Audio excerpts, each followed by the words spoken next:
Granit Xhaka e ka zbukuruar sot profilin e tij të Instagramit me një foto dhe një urim special për maman.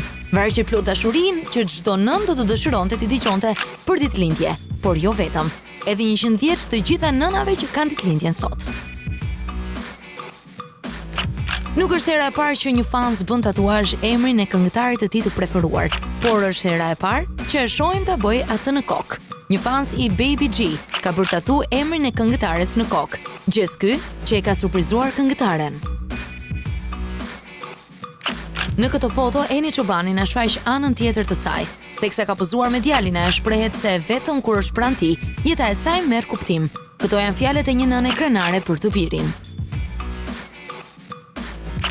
Sot Marina Vjollca i ka përshëndetur të gjithë duke i thënë mirëmëngjes në versionin ujë dhe sapun. Bjondja Bukuroshe e vërteton më së miri shprehjen: dita e bukur duket që në mëngjes.